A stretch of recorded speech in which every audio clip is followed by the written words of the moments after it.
sorpresa bien grande. Anaí yo la conocí hace como un año.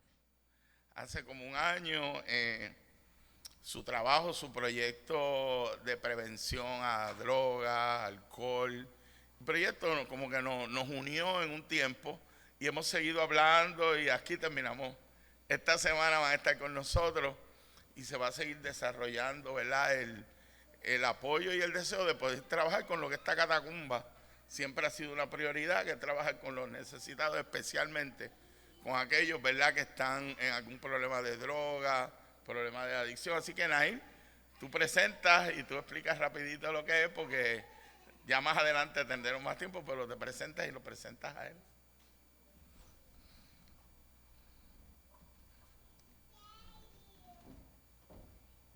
Gloria a Dios. Dios los bendiga. Dios los bendiga más. Mi nombre es Carmen Nair Santiago, ¿verdad? Y me especializo en lo que es el trabajo en la prevención desde Pensilvania a Lancaster, ¿verdad? Y para mí es un honor estar aquí con ustedes y trabajar junto a su pastor, ¿verdad? Y poder traer esto a mi isla hermosa. Si no sabían, soy natal de acá de San Germán. Para mí es un privilegio, amén.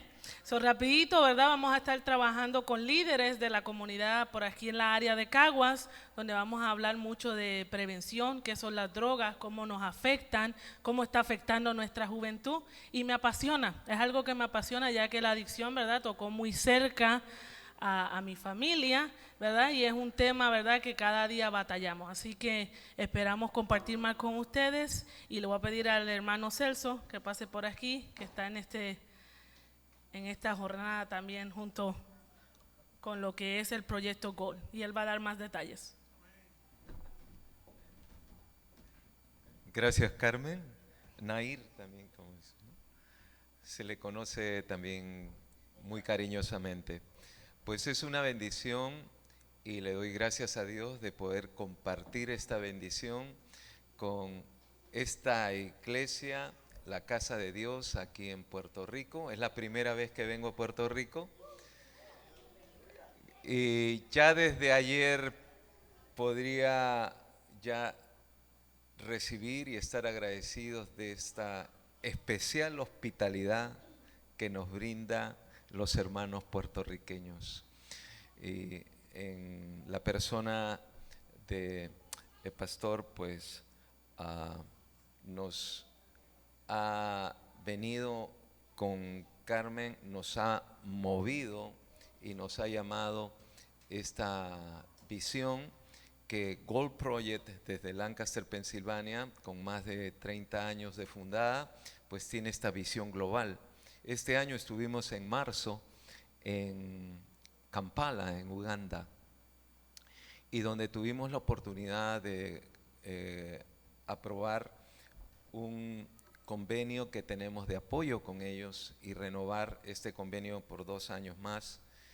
Y quedamos maravillados realmente con la obra que se está haciendo allá en Uganda, en Kampala, y con nuestro apoyo desde Lancaster, de allá en Pensilvania, un pueblo chiquito pero muy conocido por la población Amish, que es muy natural de allá, y los menonitas, pero nosotros también como una organización de fe apoyamos también esta visión global y lo queremos hacer también en Puerto Rico.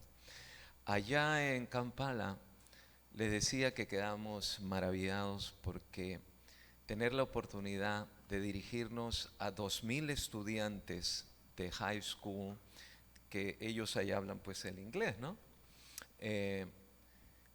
Alabando y dándole gloria al Señor antes de que nosotros nos presentemos, ¿no?, a poder compartirles unas palabritas.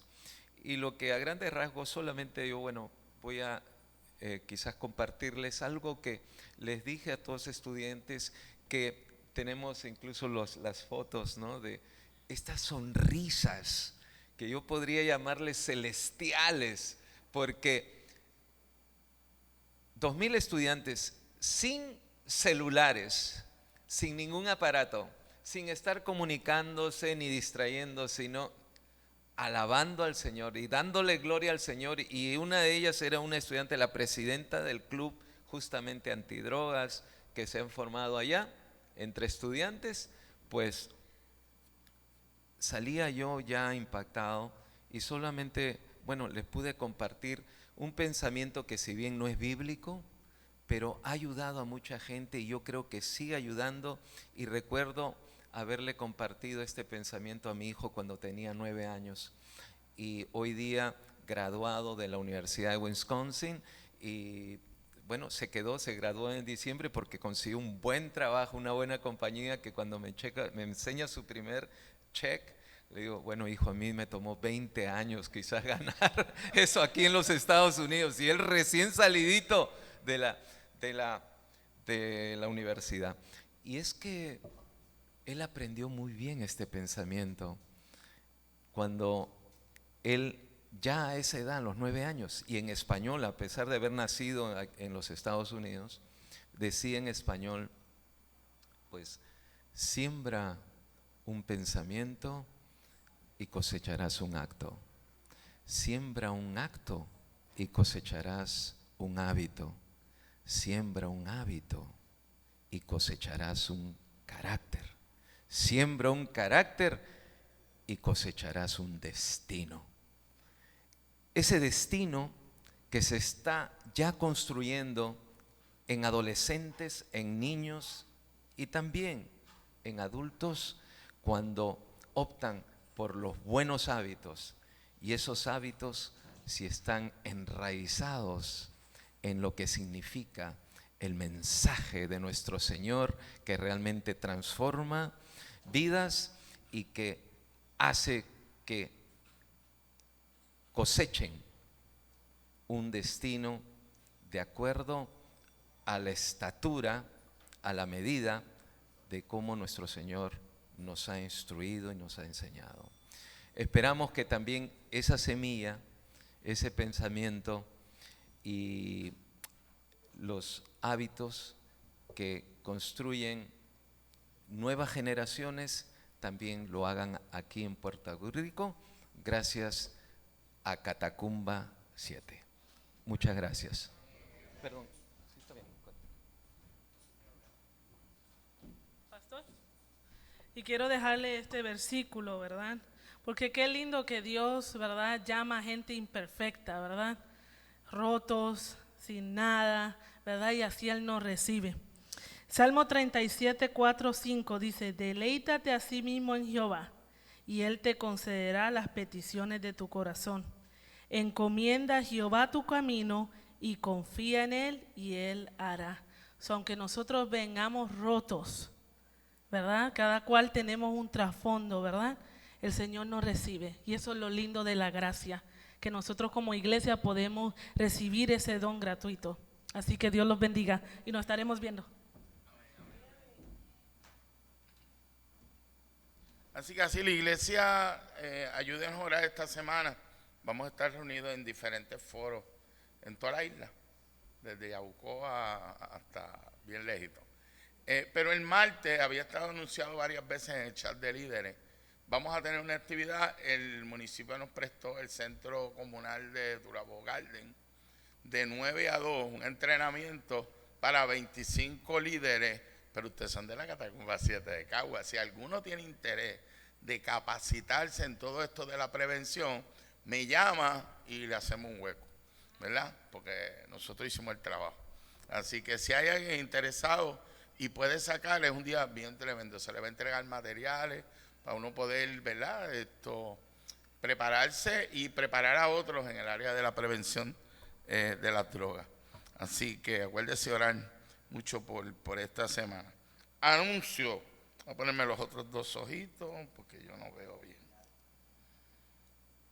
Eso es el centro comunal al final, en Turabo Garden, ahí vamos a estar, desde las 9 hasta las 2 de la tarde.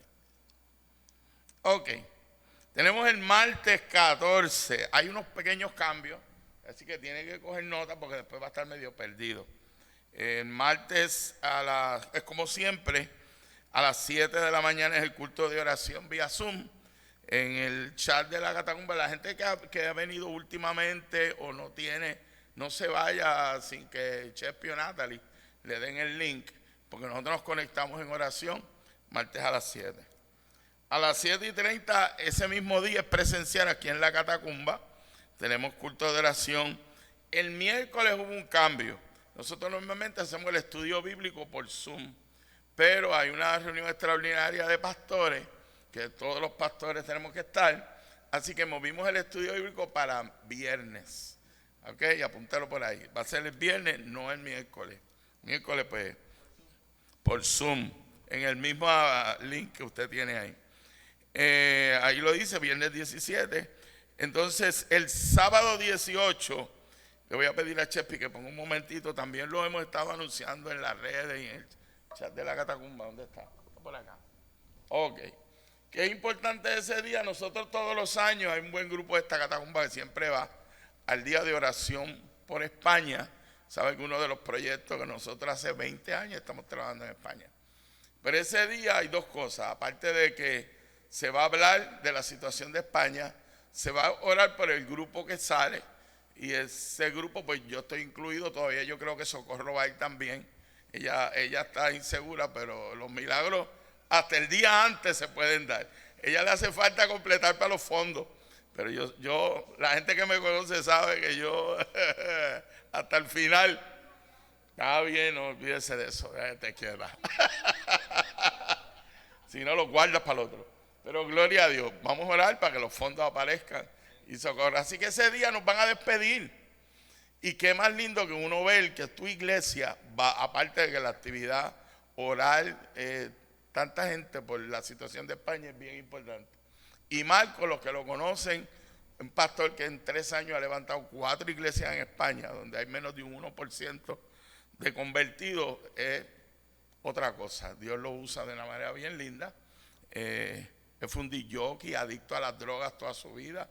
Dios lo sacó de la cárcel y es uno de los pastores que tiene una de las iglesias más lindas ahí en España. Y llevamos un par de años también trabajando juntos, pero lo importante del apoyo de la iglesia, si puede sacar ese día, es que van a orar por nosotros. Y los que vamos nos gustaría ver a la Catacumba 7 de Caguaya. Así que salga de la comodidad y vamos a empezar a hacer otras cosas aparte de lo que hacemos todos los días. Ok, domingo, el día 19, el culto es en la Plaza Palmer. El culto va a ser en acuérdense, no llegar hasta aquí. Los diáconos poner el sign que le acuerde a la gente que anda medio perdida y los que no vinieron hoy, que el culto no es aquí, que va a ser en la Plaza Palmer, pero es a la misma hora. Así que menos que ya la gente sabe que si no ve la gente o Cristo vino, usted se quedó.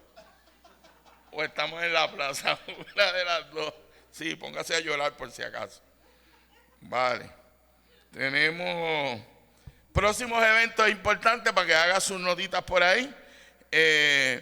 Tenemos el viaje el 27 de octubre, salimos 10 personas para la Fuente del Peregrino, eso es en España, vamos todos los años. Para el año que viene apúntese, debe haber más gente de la catacumba yendo a unas vacaciones diferentes con propósito y no es ni costoso para lo que es estar una semana. Vamos a salir el 27 y llegamos el 7. Son 300 personas que pasan diario por las manos de nosotros. 10 personas tenemos que atender 300 todos los días de 146 países diferentes. O sea, es mucho trabajo, pero es una experiencia única. Si usted nunca lo ha tenido, dígale a su marido, mira, para el año que viene vamos para ese viaje misionero. En marzo es a Cuba, en marzo, pero a la Fuente es en noviembre, a menos que cambiemos, después negociamos. Ella quiere ir para los dos, hermano, aumente la ofrenda que es para Socorro, porque ella quiere ir a los dos días. Yo que estaba empujándola para uno, ahora me meten en un lío. Tengo que leer. La hermana leyó un versículo importante. Sí, exacto, el versículo, hermana.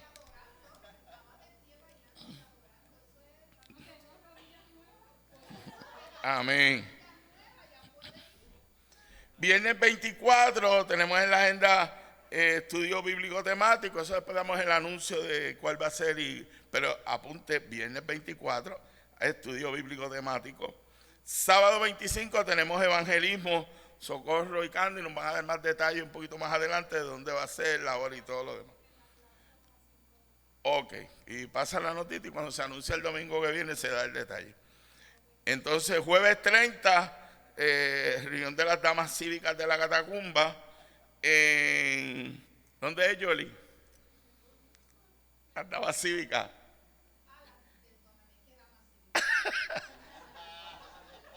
Sí.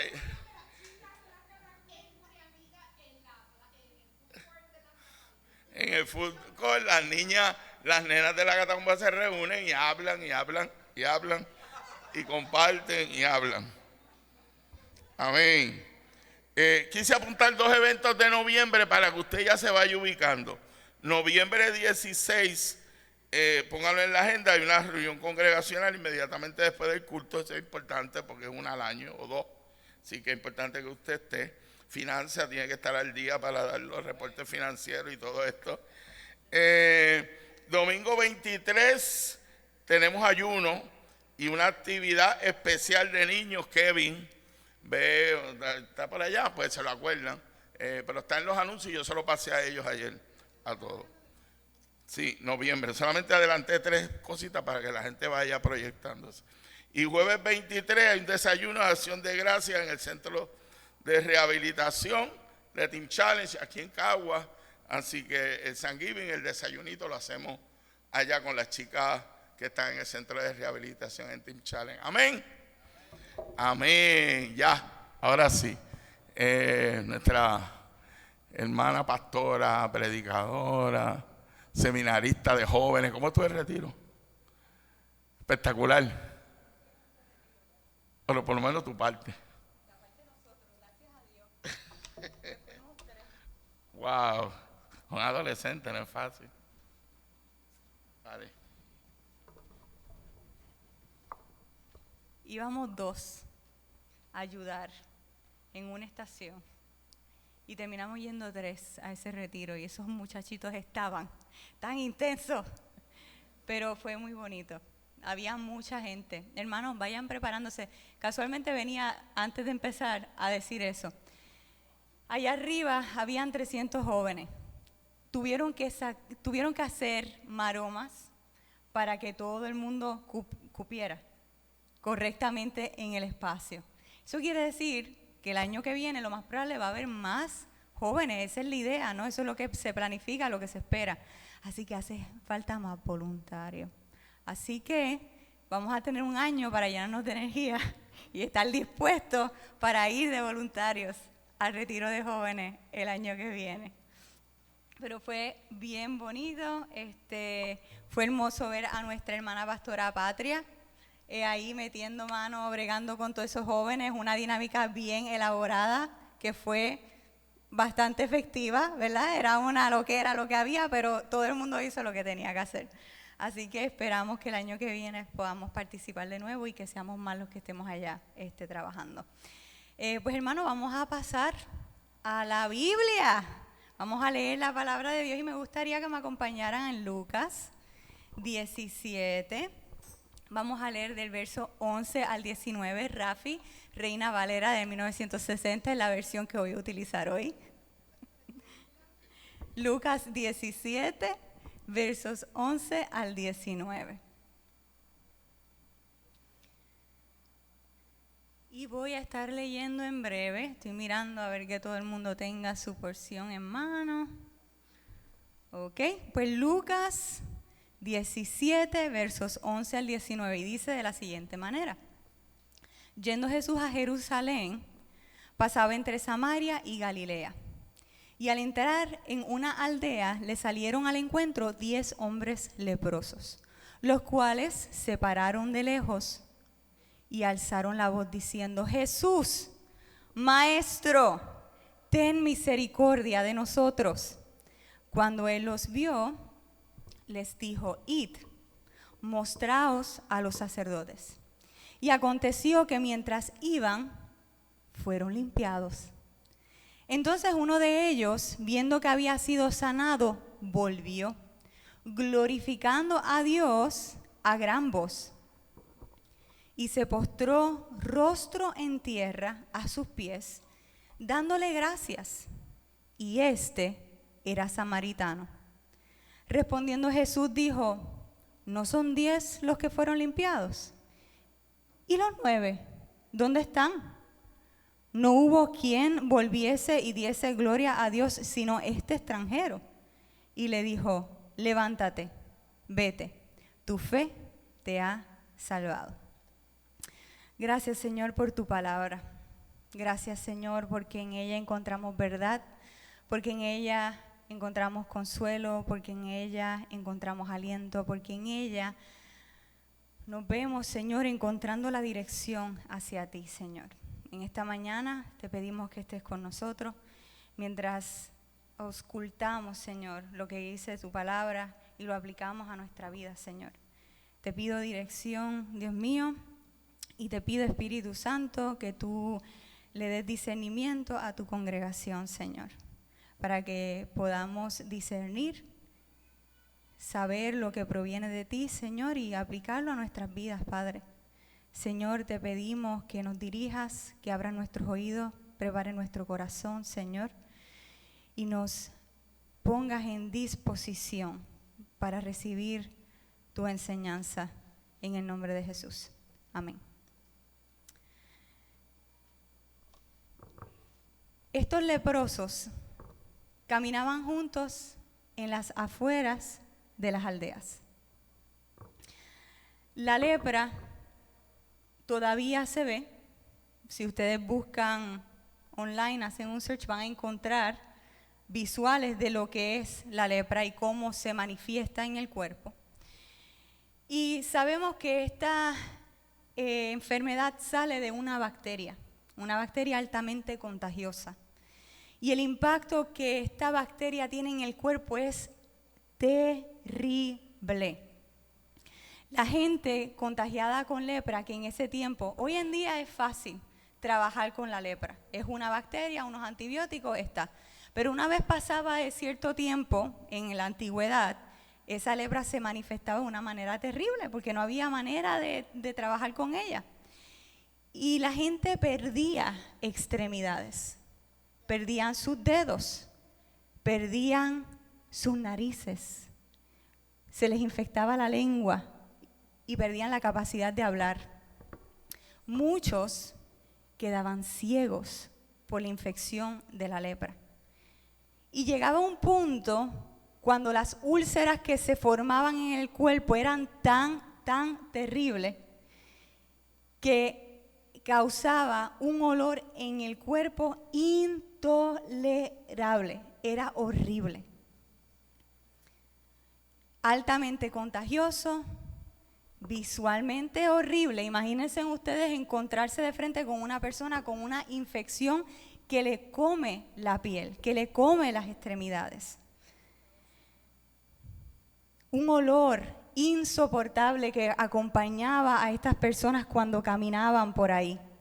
Las personas con lepra en la antigüedad vivían por esto exiliados de su comunidad.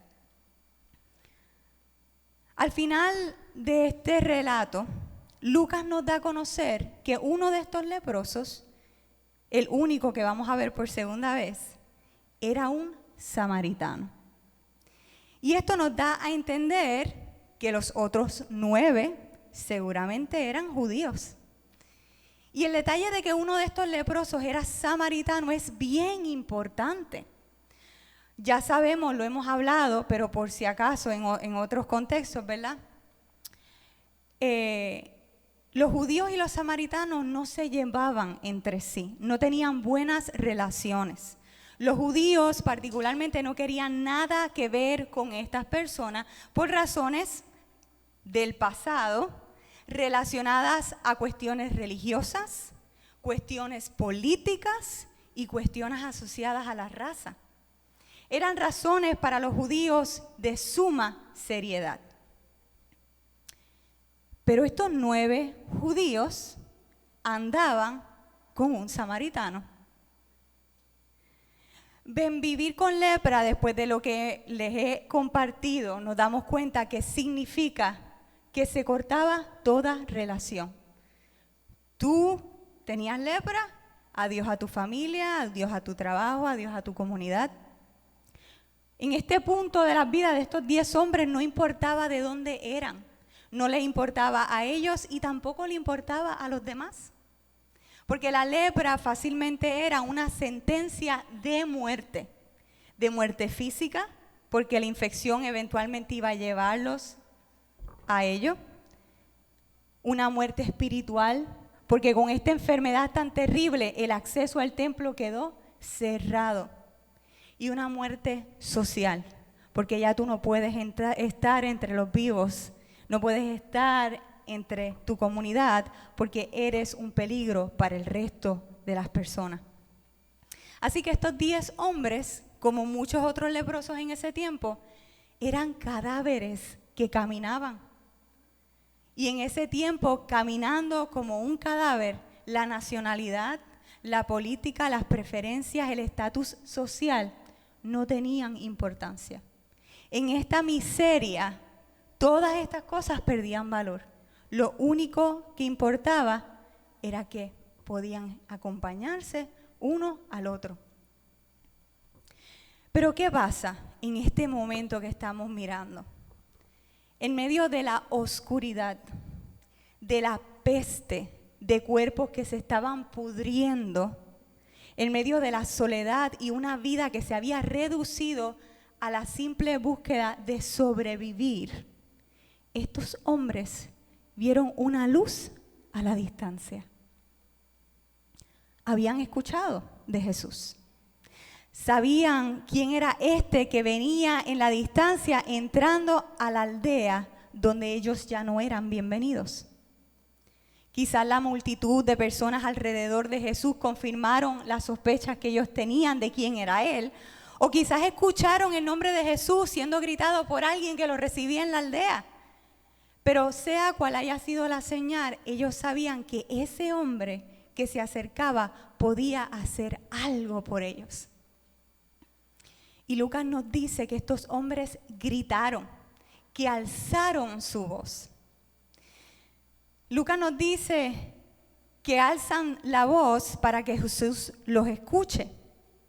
Pero lo que encuentro interesante es que la palabra que Lucas usa para decir que ellos alzaron la voz es una palabra que también se utiliza en griego para referirse al acto de orar, levantar la voz en oración.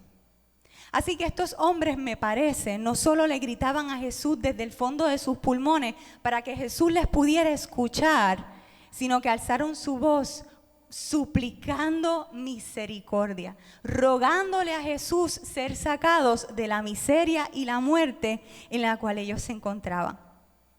Creyendo que Jesús era capaz de hacer algo por sus vidas. Y Lucas nos dice que Jesús los miró. Seguramente estos hombres pasaban sus días en estas áreas rodeando la aldea desde afuera. Y como pasa con muchos que mendigan en nuestras ciudades, estos hombres se habían vuelto invisibles para las personas de estos lugares. Ya nadie miraba a estos 10 hombres. El único cuidado que las personas de la aldea seguramente tenían con estos 10 era el cuidado de mantener distancia. Pero Jesús los miró. No se acercó, no los tocó, pero hizo lo que otros no hacían. Y al hacer contacto visual con ellos, Jesús reconoció la existencia de estos hombres. Reconoció las necesidades de estos hombres. Y al mirarlos reconoció que las súplicas de estos hombres tenían también que ser escuchadas. Y Jesús no hace nada más que darles una instrucción. Vayan a los sacerdotes. Parece algo sencillo, mis hermanos, pero seguir esta instrucción para esos leprosos era un acto de fe. Porque un leproso no se presenta ante un sacerdote, no puede llegar al templo porque está inmundo, es impuro, está enfermo, no puede entrar a la comunidad, no puede entrar al templo. Un leproso solo iba a presentarse ante un sacerdote si ya estaba sano, para comprobar esa sanidad y mediante una serie de rituales de limpieza ser reintegrado al templo y ser reintegrado a la comunidad. No estaban sanos y Jesús le dio esta orden. Y ninguno de estos hombres vaciló. Nos dice Lucas que los 10 dieron la vuelta y empezaron a caminar en dirección de los sacerdotes. Todos ellos creyeron. Todos ellos creyeron lo suficiente para seguir la instrucción que quizás iba a tener un beneficio para ellos. Todos creyeron lo suficiente y en el camino lo sabemos porque quedaron sanos. Y estoy segura que estos hombres no llevaban poco tiempo juntos. Estoy segura que probablemente ellos conversaban lo que podían, la enfermedad se lo permitía, que tenían conversaciones diariamente. Quizás cuando la sanidad entró en su cuerpo sintieron algo. Quizás alguno de ellos que estaba medio ciego por la misma enfermedad, de momento empezó a ver con claridad. No sabemos cómo, pero si uno de ellos se dio cuenta, podemos estar seguros de que todos se dieron cuenta de que sus cuerpos habían sido sanados. El alivio de una condición tan terrible, hermanos, no emite una reacción pasiva. Estos hombres todos tuvieron que haber gritado de alegría y en el camino doblado el paso para llegar lo antes posible al sacerdote porque ya estaban limpios. Al menos 9 de ellos lo hicieron. Pero Lucas nos dice que uno se quedó atrás. Este uno, el samaritano, aunque había sido sanado, no iba a ser bienvenido en el templo. Aunque estuviese sanado, no podía entrar al templo. Aunque había sido sanado, no era bienvenido en esas comunidades. Este uno no era judío, pero había recibido sanidad junto con otros 9 judíos. Este uno no sería recibido por el sumo sacerdote, porque era samaritano. Y ahora que estaba sano, todas las situaciones políticas, religiosas y de raza que afectaban esas relaciones volvieron a tener peso. El sumo sacerdote no lo recibiría, pero fue mirado por Jesús. Este uno no dobló el paso en dirección opuesta a Jesús hacia el sacerdote, sino que se volteó y regresó a los pies del que le abrió un camino de vuelta a la vida. Ya él no era un cadáver, nuevamente tenía vida. El hombre que había alzado su voz en ruego, ahora alza su voz en adoración a Dios, nos dice Lucas. Y en vez de presentarse ante el sacerdote, regresa a Jesús y se postra a sus pies, desbordado en gratitud. 10 hombres fueron sanados ese día. Y 10 hombres creyeron que podían ser sanados. Pero solo uno entendió que Jesús era más que solo un hacedor de milagros. Solo uno supo que lo que Jesús había hecho era mucho más que simplemente quitar una enfermedad. Posiblemente la fe de los 10 contribuyó a que fueran sanados, pero solo uno por su fe fue salvado. Y Lucas nos dice que Jesús recibe de regreso a este hombre y habla con decepción. Pero no fueron 10 los que yo sané. No fueron 10 los que quedaron limpios. Y solo uno regresa a darle gloria a Dios y es un extranjero. Recordemos que Jesús vino a su pueblo primero, pero que estos no lo recibieron. Y ni siquiera los leprosos de su pueblo lo entendieron. Vemos que la gente que rodeaba a Jesús una y otra vez venían buscando los beneficios que Jesús daba. Venían sedientos por las bendiciones del reino que Jesús anunciaba sin querer ser parte de ese reino.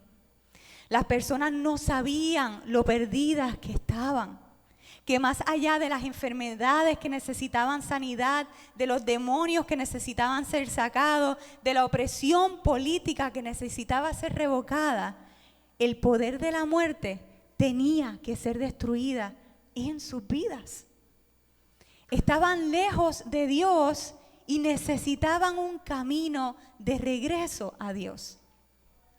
Y aunque los milagros que Jesús hacía tenían un impacto en el presente inmediato de estas personas, porque sí, cool, ahora estoy limpio, ahora soy libre.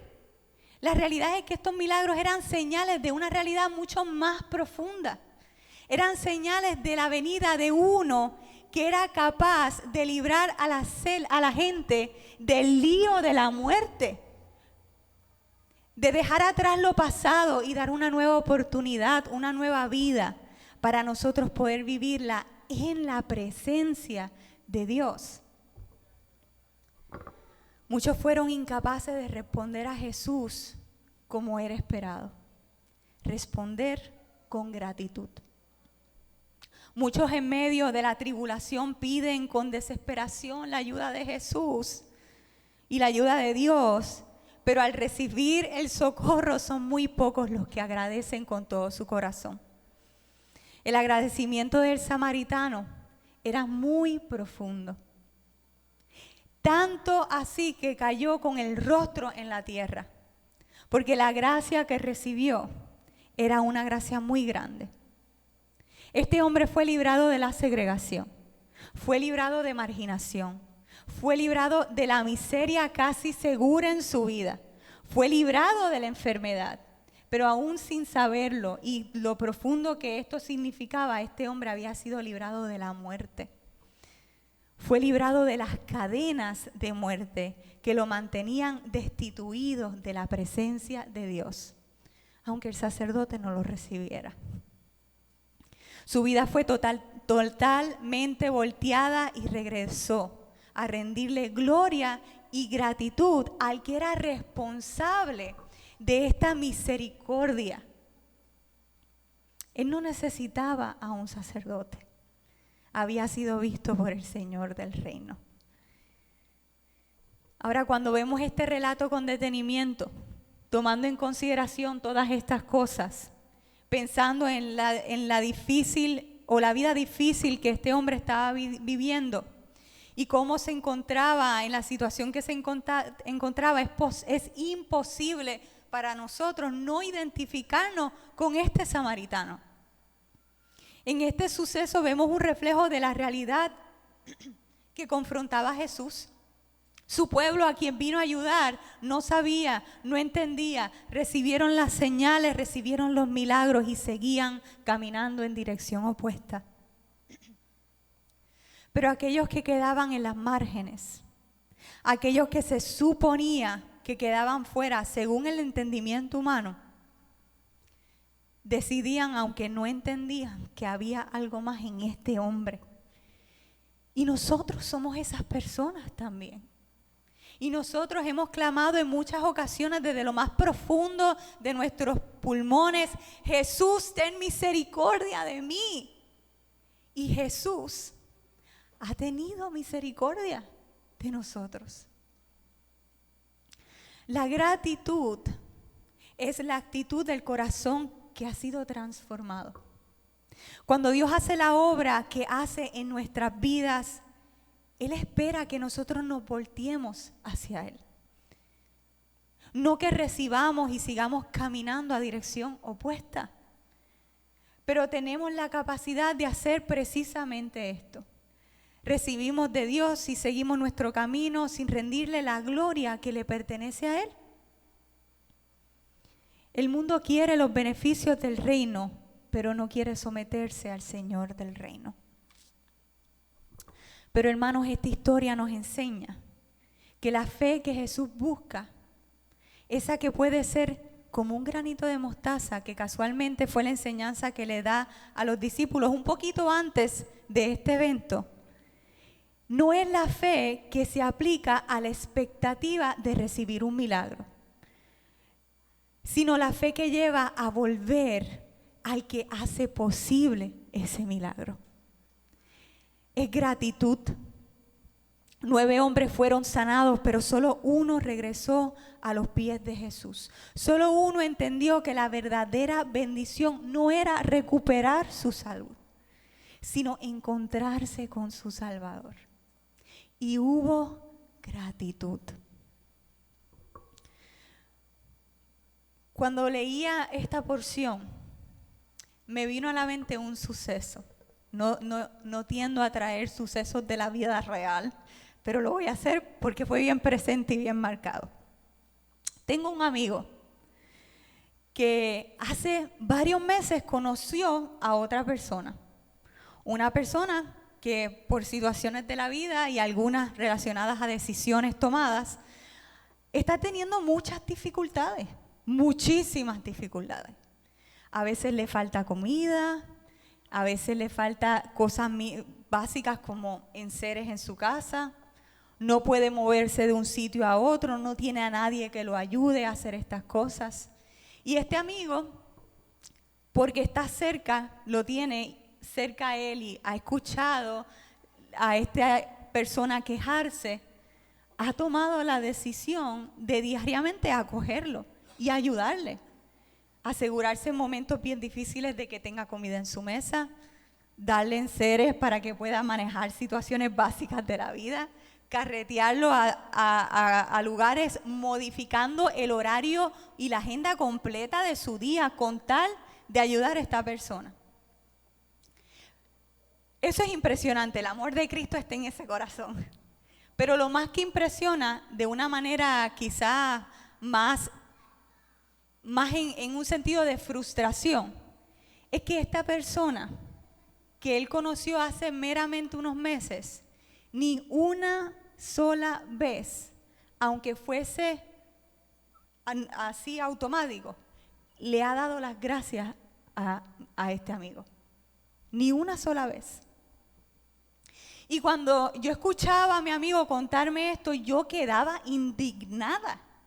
Pero ¿cómo es posible que una persona viva, como dice en inglés, entitled, de que no tiene que dar gracias, como si esto fuese, ¿será que piensa que esto es lo que se supone que hagan? Que ese es su deber, ¿será que sabe que es cristiano y asume que, pues, eso es lo que tienes que hacer y punto? Pero entonces leo esta historia de los 10 samaritanos y pienso, wow, ¿cuántas veces se me olvida a mí mostrarle gratitud a mi Dios por lo que Él hace por mí diariamente? ¿Cuántas veces no le rindo la gloria que Él se merece? Porque Él no tiene que hacer lo que hace por mí. Él no tenía que hacer lo que hizo por mí. Y aún así lo hizo. Y a veces me comporto como entitled, como que me lo merezco. Y pues ya es que tú eres Dios, me salvaste, pues esto es lo que se supone que me dé. Y aunque digamos jamás, nuestras acciones dicen lo contrario. ¿Cuántas veces Dios responde nuestras oraciones, abre puertas, sana, provee y seguimos caminando sin detenernos a mirar hacia atrás, sin doblar rodillas en gratitud? Ni siquiera estoy hablando de poner cabeza en el piso. Pero el Señor sigue esperando corazones que regresen, que reconozcan su mano y que le adoren no solo por lo que hace, sino por quien Él es. Participar del reino, no solo recibir bendiciones del reino, requiere voltearnos hacia Dios. Mi exhortación esta mañana es simplemente que nuestras vidas sean una expresión constante de gratitud. Porque la verdadera fe no termina con el milagro, sino que empieza cuando regresamos a Jesús para darle gloria. Y siempre hablamos de testimonio. Y de este es el testimonio que le damos al mundo. Pero nuestra gratitud va más allá del ejemplo y del testimonio. Nuestra gratitud es lo que resulta de una relación sincera y real con Dios. No lo hacemos para que otros lo vean. Lo hacemos porque es lo que Dios se merece. Porque